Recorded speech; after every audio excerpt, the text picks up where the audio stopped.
Welcome to another retro shelf unboxing, and this week we've had 3 different parcels from Fusion Retro Books. 2 of them were pre-orders, 1 was a Kickstarter, 2 of them I've been involved in terms of proofreading, and the other one is the summer annual, which I was involved in writing. So let's open them one at a time and have a look. So Fusion Retro Books, set up by Chris Wilkins. Currently doing the Newsfield magazines. And first off, we have the Fusion Summer Special 2021, originally meant to appear in the summer, unfortunately delayed by printing. And you can see we've also got the collector's card for that. And so then there's the contents. Editor's note, Race and Chase from Matchbox Rock'em Sock'em Robots, Masters of the Universe figures, the classic Corby Batmobile and series of Bat Cars, Slinky, advert for Reinfused, brilliant YouTube channel, Double Trouble, the international exploits of Big Jim. Mrs. Big Jim's Rack Pack. Dragster board game, we flip marbles. Mr. Frosty gets a Fusion fail. The Starbird, my younger brother had one of those, although it wasn't in particularly good shape.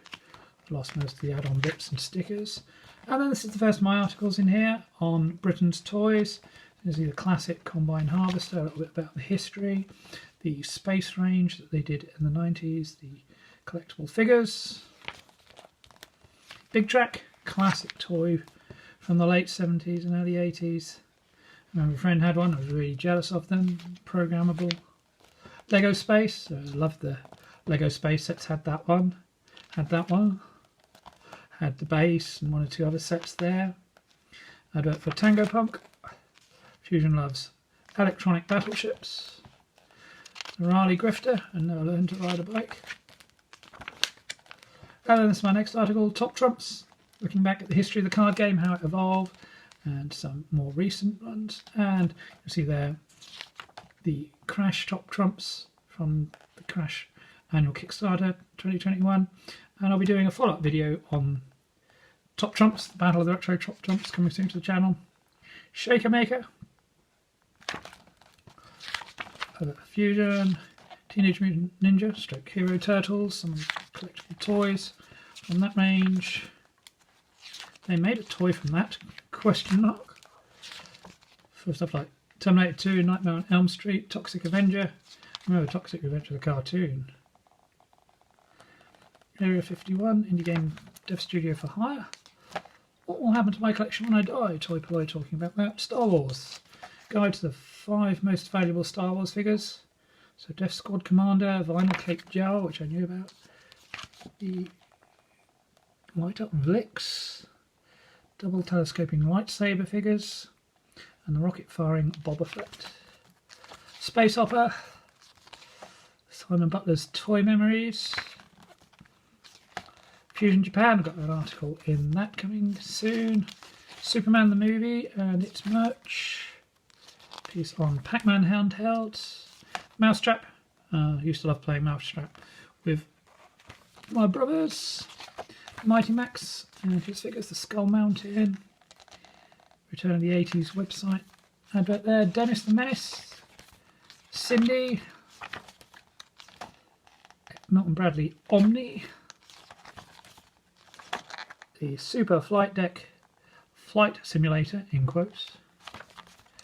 $6 Million Man. And the movie viewer. So there we go, that's the summer special. Looking at toys. And so up next we have book number 2. See, I'm generally opening these up as we go. So next up is FLORIN'S Hall of ZX Spectrum games. So Paul Davies, known online as Florin. 1982 was the greatest year ever. Why? Because that was the year the Commodore 64 was released. I'm kidding, that's why. ZX Spectrum was released too. A computer that was taken to the heart of many a gamer, programmer, and possibly even some who thought they'd use it to do their accounts at home. Did that ever happen? It catapulted into the popularity stratosphere. With the accounts out of the way, it was time to do something with a Spectrum it was not intended for: play games. From basic coin-up copies and text adventures to full-blown arcade conversions, the Spectrum came into its own with something for everyone. At 3 years old, Paul Davies got into the Spectrum at a relatively young age, and he hasn't put it down since. Paul loves to talk about all things Spectrum and has done so on a variety of platforms. He started at retroyak.com, moved on to Indie Retro News, and even dabbled in Retro Gamer magazine. He now occupies the pages of the recently relaunched Crash magazine, an achievement of which he is most proud. Presented here is a selection of games that range from the first he played back in his infancy to the ones that occupied his teenage years, many of which still play a large part in his life and make him the Spectrum game reviewer he is today. So, Fusion Retro Books. You could pre-order this to get it into print. So there you go. Florin Doodles, designed and illustrated by Toby Cooley, cover by Trevor Story. Spectrum image of Paul Davies and Toby Jones by Bill Harbison. Original Florin graphic by Craig Stevenson. I'm guessing that refers to this one now. So acknowledgements for Seth Griffin Betsy. Foreword by David Jones, programmer of the Magic Knight games. Introduction from Paul. The only place to start is Spellbound. Because Florin obviously is a character in Spellbound, and that's where he takes his name. So there's the cast. Florin the Dwarf.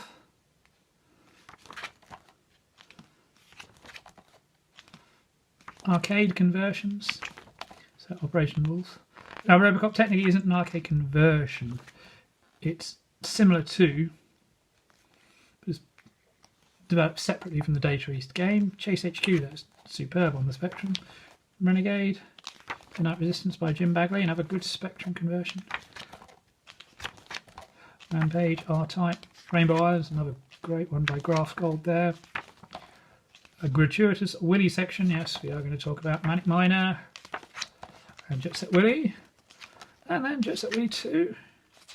It doesn't get mentioned as much, but now, hard games. Jack and the Beanstalk from 4. Airwolf from Elite. Abu Simbel Profanation. Bugaboo the Flea. Cobra. I do like that on the Spectrum. Dynamite Dan, very tough game. Lots of places where you can die repeatedly. Halls of the Things, great game. Lunar Jetman, not one I'm particularly fond of because of how tough it is. The swarms of enemy really make it tough. Navy Moves, all those dynamic games are tough. The Adams Ceremony, and then Daley Thomson. So we've got Decathlon, going through the events in the schedule. Then Super Test, which is good fun. I like some of the different events in there. It's not just waggling, but there's still a lot of waggling involved. And some other games. Cape Crusader, Batman game. 2 separate stories. I love the comic book style of that. 3D Star Strike, very impressive on the Spectrum. Fred, School Days, great game on the Spectrum. Love the idea. Tomb of Dracula. Spy vs Spy, not played that on the Spectrum myself. Saboteur, definitely a Spectrum game. Clive Townsend. Aliens, superb game. Superb atmosphere in that. Everyone's a Wally, I do love Everyone's a Wally. Played that a lot on the C64. Viking Raiders. Pajama Rama. How to Be a Complete. Based on the book. Spin-off from the Young Ones. Barbarian. Quick Snacks. I prefer the Commodore 64 Quick Snacks, which is a slightly different game. CJ's Elephant Antics, brilliant budget game. Rescue, Target Renegade, very good on the Spectrum, although the time limits are incredibly tight. Splat from Incentive, there's originally a prize for completing it. Wheelie from Microsphere, 180 from Mastertronic. The Pyramid, Death Chase, Super Pipeline 2, it's another one I've not played on the Spectrum. I think it mostly as a C64 game, I have to try that sometime. Fighting Warrior, Strontium Dog the Killing, one of the earliest 2000 AD spin-offs. Very odd game. Supercars, good fun on all formats. And the ultimate play the game, obviously. Ashby Computer and Graphics, Tim and Chris Stamper made some superb games. So we've got Attic Attack, Cookie, Jetpack. Jetpack is amazing in 16K. Night Law, Sabrewolf, Trans Am, and the end of the book. So then right at the back here, last page, about the author. And there we go. So that's FLORIN'S haul of ZX Spectrum games. I did speak to Paul and suggest maybe I could do the C64 version. We'll see if that happens. And so then on to book 3. So I can tell you which one this is now, because the one that's left is one I helped proofread. And it is The Little Book of Sound Chips, Volume 1 by Chris Abbott and Andrew Lagan. So this is in association with C64 Audio. Volume 1, 1977 to 1981.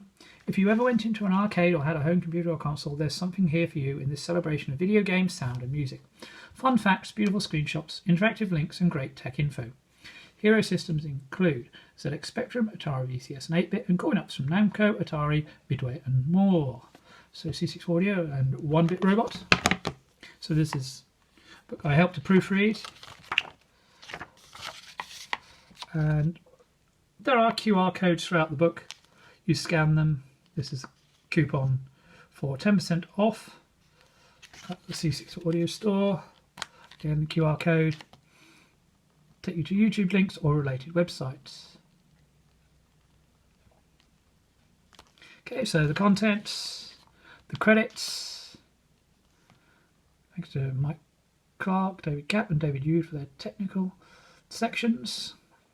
Covered by Tony Galvez, layout and design by Ian Flory, written and edited by Chris Abbott and Andrew Lagan. A bit about the authors. Glossary of terms, talking about the shapes, waveforms here, white noise and so on. Pokey sound chip, VIC-20 there. And so then for each chip you get an introduction, the year it was released, short description of it, where it was seen, tech talk about what is actually in the chip. So in this case, the Atari TIA, television interface adapter, had a 2-voice sound generator with 15 complex waveforms and 5-bit pitch register, the noise channel with a 9-bit LFSR. And again, you can look up those abbreviations. And so there's a description there of what those sounds can do. Talking about music, why bother? Well, there's some very notable music on there. Pressure cooker, as I explained to Chris. We had an advertising jingle writer to write a piece of music based on the notes that the Atari 2600 can generate. So then we get a more recent game, Pac-Man, improved version. So we're going back. Pitfall 2 had an extra chip in it to help. Gyrus, great music on that. E.T. notable, of course. Yard's Revenge, great sound effects in that. Moon Patrol, and these galleries again you see links to videos on the sound, showing you the distortion in the TIA. And there's the console itself. So on to the Intel 8244 or 8245 in PAL. And the Odyssey found in the Odyssey 2. Some of the games there. Pickaxe Pete recently converted to the C64. Killer Beast, Atlantis, good game. Texas Instruments SN7647, as seen in Space Invaders, the UFO sound. Luxor ABC 80 computer.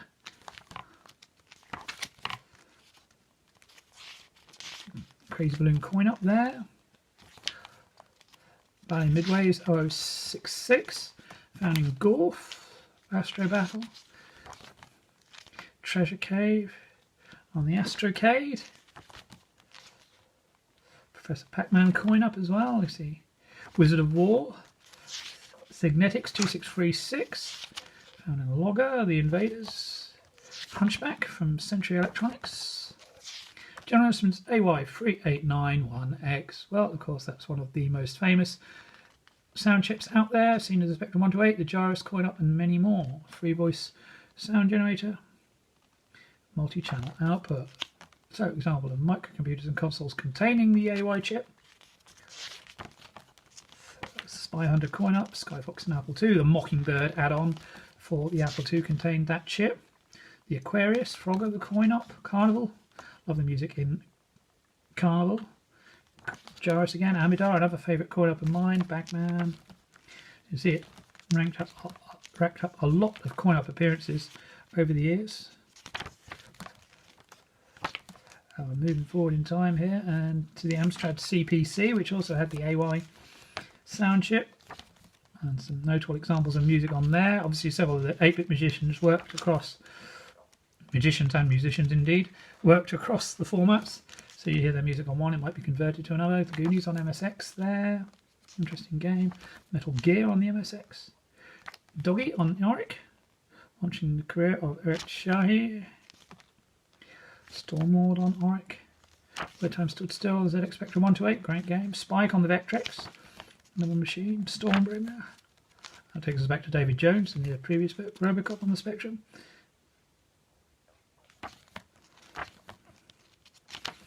Renegade, so talking about speakers, beepers and squeakers, the Spectrum obviously had a beeper. The early PCs just had a beeper. Cobra. Martin Galway's beeper disaster there, talking about some more classic Spectrum soundtracks here, generated with the beeper, multi-channel effects. The RCA CDP, and the Williams sound chip, and some of its classic 80s games. The Pokey sound chip from Atari, intended for the Atari 8-bit computers and then was used in a lot of 8 games as well. So that has 4 voices.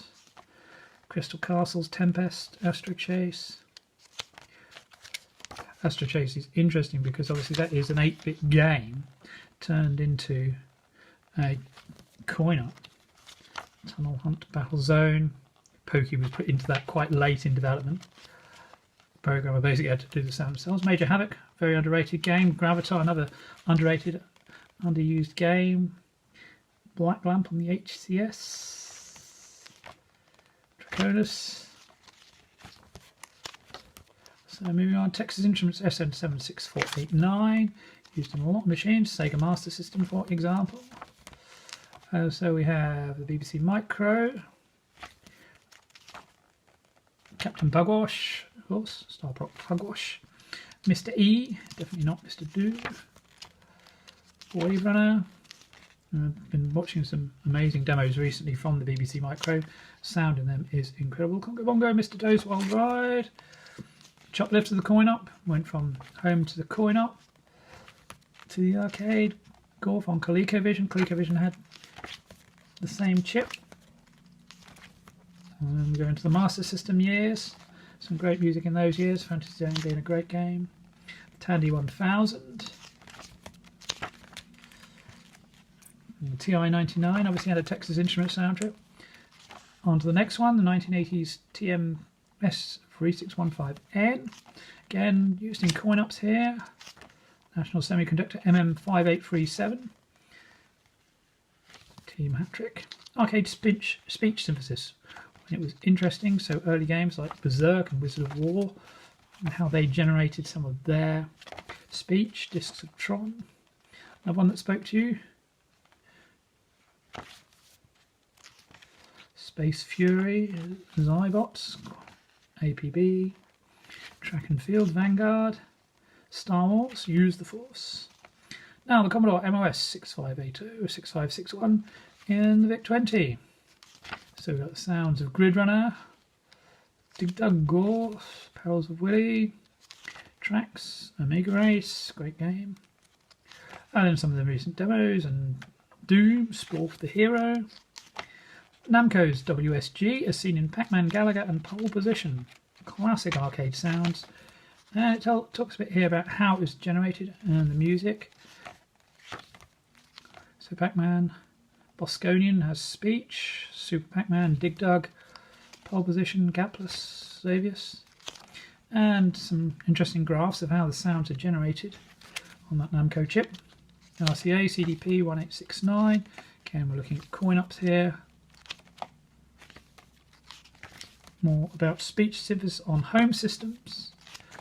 the Cara speech, the magic voice, Impossible Mission obviously, then the Mockingbird add-on, Castle Wolfenstein.